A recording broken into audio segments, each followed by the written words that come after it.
할렐루야. 금년 한 해 이제 마지막 12월달 첫 주일을 맞았습니다. 우리가는 세상에 살면서 혼자 살 수 없습니다. 인간은 사회적 동물이기 때문에 더불어 살아간다고 하는 것입니다. 그래서 어떤 사회학자는 이렇게 말했습니다. 우리가 세상을 살아가면서 성공하는 데 필요한 것 중에 인간관계가 97% 이상을 차지한다, 이렇게 이야기했습니다. 아무리 실력이 좋고 아무리 그 사람이 자기 분야에서 우수한 성적을 가지고 있는 전문가라 할지라도 인간관계가 좋지 않으면 결코 그는 성공하지 못하고 도태하고 말게 된다고 하는 것입니다. 그래서 마틴 부버라는 그 사회학자는 인간은 반대적인 존재로 지어졌다, 자신의 저서에서 이렇게 말하고 있습니다. 그러면 사랑하는 성도 여러분, 우리는 어떻게 대인관계를 이루면서 살아가고 있습니까? 특별히 사업하시는 분이나 직장에서 선한 경쟁하시는 분들은 어떤 대인관계를 이루면서 살아가고 있는가 하는 것입니다. 다른 사람과 함께 이렇게 경쟁하면서 먼저 승진도 해야 되고, 또 다른 사업장보다도 경쟁력을 갖추는 그런 사업장이 되려면 어떻게 대인관계를 하면서 우리가 살아갈 때 승리하는 삶을 살 수가 있겠는가 하는 것입니다. 많은 사람들은 내가 저 사람을 어떻게 한번 이용해보고 잘 써먹을까, 이렇게 생각하면서 교제를 한다고 하는 것입니다. 그런 교제는 결코 오래가지 못하고 그 교제는 성공적인 인간관계라고 이야기할 수 없을 것입니다. 그러나 내가 도움을 주고 손해를 보더라도 그 사람을 섬기고 그 사람이 좋아하는 것을 잘 맞춰주고 배려하면 진정한 인간관계를 맺게 된다고 하는 것입니다. 그렇습니다.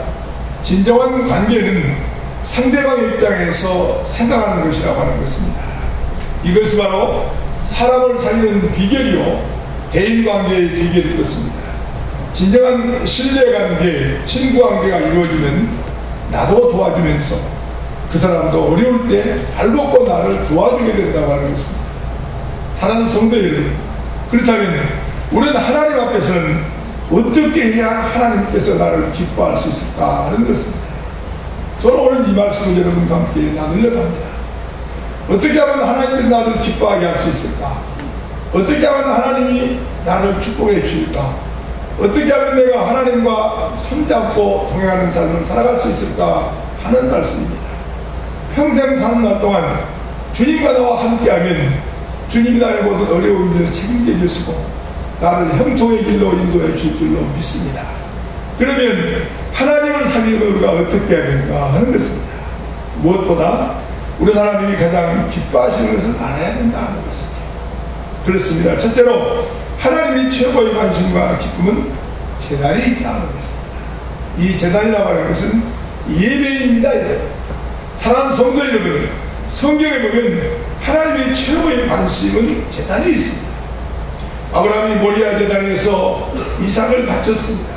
그랬을 때 내가 너의 믿음을 보아노라, 내가 이제부터는 너를 보게 되거래 믿음의 조상으로 삼겠다고 이야기합니다. 왜 그랬을까요? 모리아 제단에서 제단을 쌓는 것을 보고 하나님께서 기뻐하셨다 하는 것입니다. 제단은 하나님께 단을 쌓고 짐승을 드리는 것으로 신약적으로 보면 예배를 말합니다. 하나님은 예배를 가장 기뻐하신다 하는 것입니다. 할렐루야. 그래서 예배드린 자를 축복하시고 예배한 자를 형통의 길로 인도하시고 예배한 자의 기도를 하나님이 들으신다고 하는 것입니다.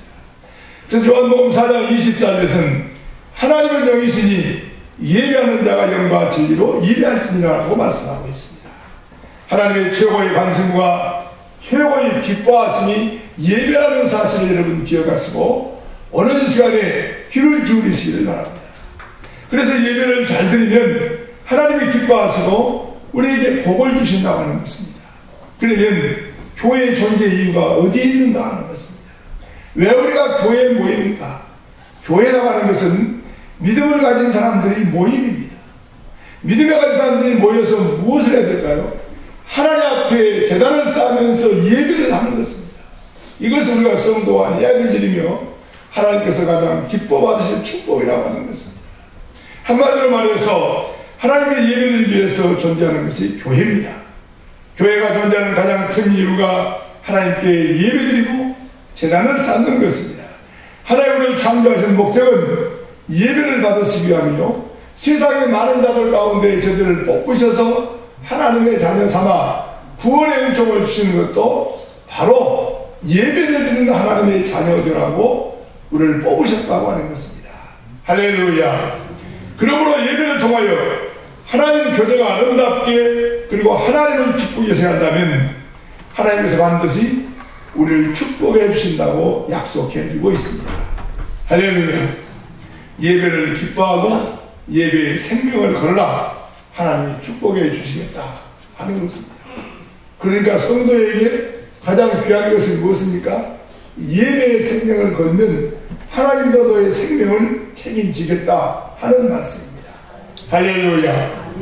예배 소서 보면, 신약성경 예배 소서 보면 교회 안에서와 그리스도 예수 안에서 하나님의 영광이 대대로 무궁하기를 원한다, 이런 영광스러운 교회론이 나옵니다. 그런데 우리의 구속의 목적도 결국에는 하나님을 찬양하고 예배드리기 위함이라고 말씀하고 있습니다. 요한복음 4장 23절은 이렇게 이야기합니다. 한번 같이 읽어보겠습니다. 시작. 아버지께 참되게 예배하는 자들은 영과 진리로 예배할 때가 오나니 곧 이때라. 아버지께서는 자기에게 이렇게 예배하는 자를 찾으시리라. 그렇습니다. 많은 성도들 가운데, 많은 세상의 사람들 가운데 하나님이 찾으신 것은 왜 찾으실까요? 내가 너를 형통케 하겠다, 내가 너를 복주겠다 하기 찾는 것입니다. 근데 누구를 찾습니까? 많은 자들 가운데 예배하는 자들을 찾는다고 하는 것입니다. 영광스러운 예배를 드리기 위함이라는 사실을 바울이 우주론적으로 말하고 있는 것입니다. 물론 교회는 전도와 교육도 하고 성도의 교제도 필요하고 선교도 하고 구제도 해야 됩니다. 이 모든 것들이 다 교회가 해야 될 귀한 일들입니다. 그러나 그것이 가장 우선순위는 아니다 하는 것입니다. 교회의 최고 우선순위는 예배입니다. 그러므로 교회는 성도의 예배가 회복되어야 된다는 것입니다. 교회가 살아있는 것은 하나님 앞에 예배하는 것이 살아있는 것입니다. 그렇습니다.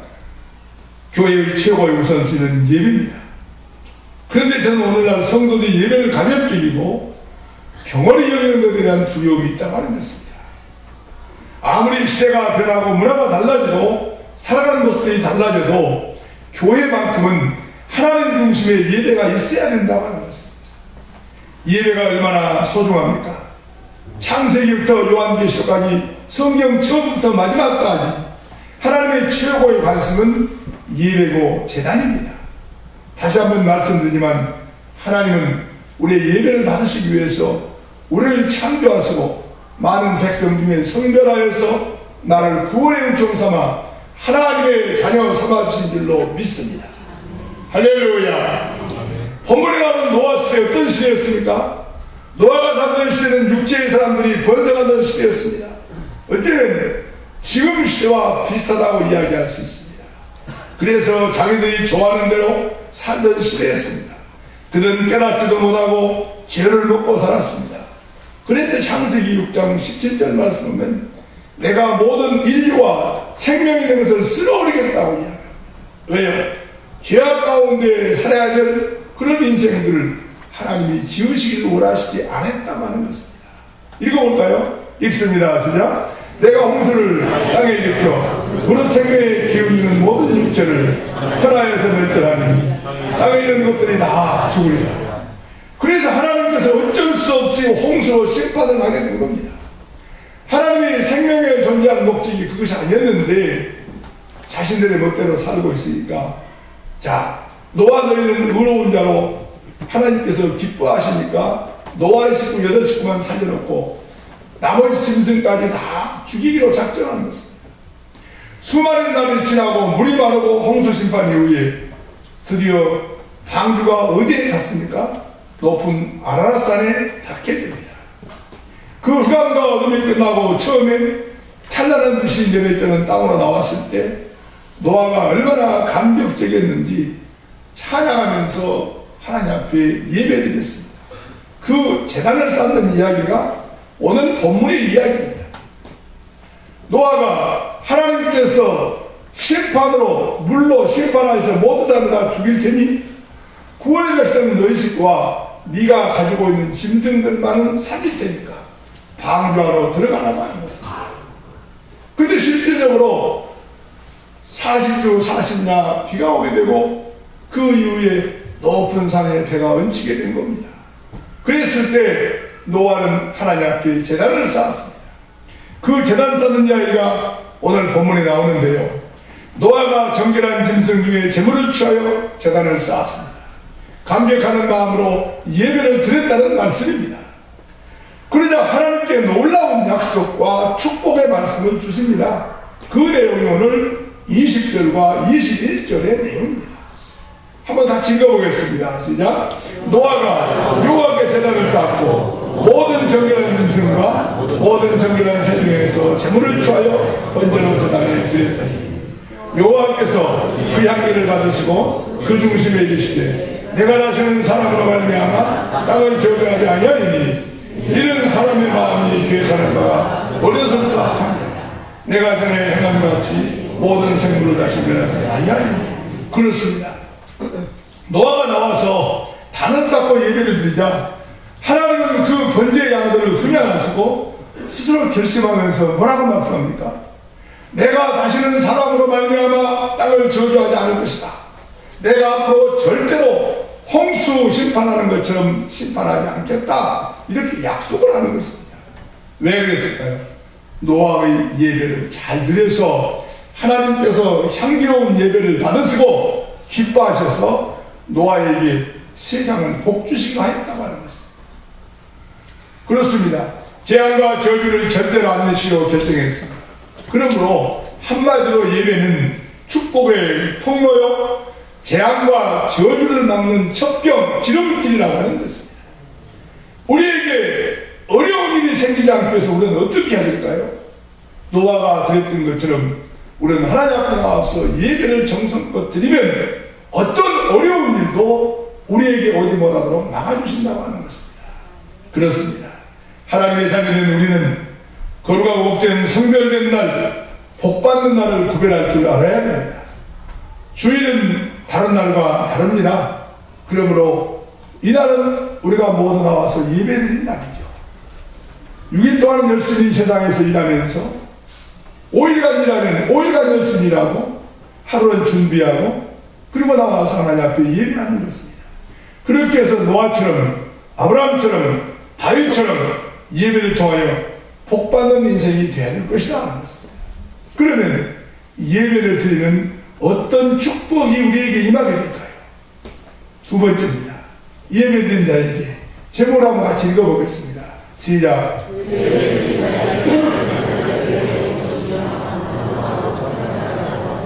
성경은 아들들이라고 했는데 자녀를 이야기합니다. 자녀들에게 복을 주시겠다 그랬습니다. 사랑하는 성도님들은 예배하는 자에게 너희 자녀들을 내가 책임지겠다고 하는 것입니다. 9장 1절 말씀 읽어볼까요? 하나님이 노아와 있습니다. 하나님이 노아와 그 아들들에게 복을 주시며 그들에게 이르시되 생육하고 번성하여 땅에 충만하라 하였습니다. 홍수 심판 이후에 노아가 하나님의 향기로운 예배를 드리니까 하나님이 이 땅의 재앙과 저주를 물러가게 해줬다고 하는 것입니다. 야곱을 보십시오. 형을 속이고 아버지에게 축복권을 받았습니다. 그리고 외삼촌 집으로 20년간 피신했습니다. 많은 것들을 얻어서 돌아오려고 하는데 걱정되는 게 형이 에서였습니다. 근데 형이 에서가 어떻게 합니까? 야곱이 오는 길을 딱 길목을 지키고 400명의 군대를 데리고 있습니다. 그랬을 때 야곱이 어떻게 했습니까? 야곱은 20년 전의 일을 생각하면서 온갖 지혜를 다 짜내 돌아온 길에 형에서 화해하려고 해도 결국에서 400명 군대를 데리고 죽이려고 했었습니다. 그때 야곱은 야복 강가에서 하나님만을 붙들고 결사적으로 기도했습니다. 형 에서와 관계를 화해하게 했습니다. 여러분, 창세기 33장 4절 말씀, 야곱이 기도한 이후에 형 에서가 어떻게 변화되었는지를 말씀해주고 있습니다. 읽어봅니다. 시작. 에서가 달려와서 그를 맞이하여 안고 목을 얻은 맞죠. 교와 입 맞추고 서로 우는 어떤 장면입니까? 400명을 데리고 와서 이놈의 자식 야곱이 온다고 죽여야지 하고 그러는데 목을 어긋 맞춰서 우는 모습이 되었다고 하는 것입니다.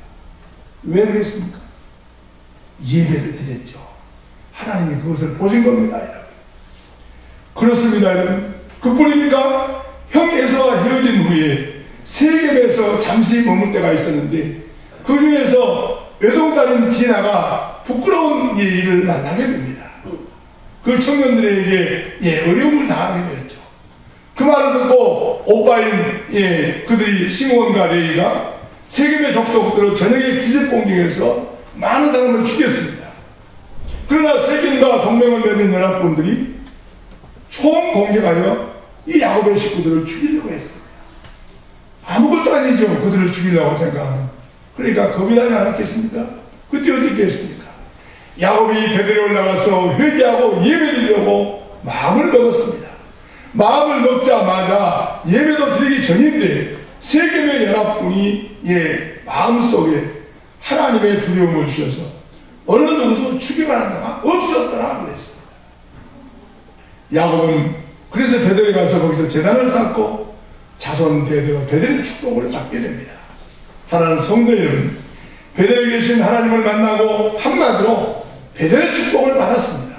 예배를 드린 자에게는 하나님의 은혜가 임하고 죽여가는 자가 없는 은혜를 받았다고 하는 것입니다. 창세기 35장 5절은 그 내용을 말씀해주고 있습니다. 그들이 떠났으나 하나님의 그 사면 공을들로 크게 두려워하게 하였으므로 야곱의 아들들을 죽여가는 자가 없었더라 그랬습니다. 여러분 보십시오. 예배의 목숨을 걸고 하나님과 함께 하였더니 죽여가는 자까지도 없어졌습니다. 경쟁자가 물러갔습니다. 원수 사탄이 도망가 버렸습니다. 재난이나 저주나 원수가 와도 한 길로 왔다가 7길로 도망가는 은혜가 임하는 방법이 뭐냐? 예배를 하나님 앞에 잘 드리라고 하는 것입니다. 우리 지금 어렵습니다. 주변 환경이 그렇게 쉽지 않습니다. 녹록하지 않습니다. 그럴 때 우리가 어떻게 해야 될까요? 하나님 앞에 기도하면서 예배할 때 하나님이 어떤 저주의 길도 어떤 어려운 길도 나에게 침범하지 못하게 만들어준다고 하는 것입니다. 할렐루야. 마지막에 말씀을 드리겠습니다만 그래서 예배는 나의 기업이라고 그랬습니다. 나의 사업장이라고 말했습니다. 사랑하는 여러분, 우리에게 축복의 통로가 어디입니까? 나의 기업이요 사업장인데 예배가 나의 기업이요 나의 사업이라고 하나님께서 우리에게 약속해 주고 있습니다. 그렇습니다. 이삭을 보십시다. 이삭은 하는 일마다 잘 되었습니다. 우물을 파면 물이 잘 나오고 농사를 지면 농사가 잘 되고 백배의 축복을 받았습니다. 창세기 26장 10절과 13절은 그 내용을 말씀해 주고 있습니다. 읽어볼까요? 읽습니다. 이삭이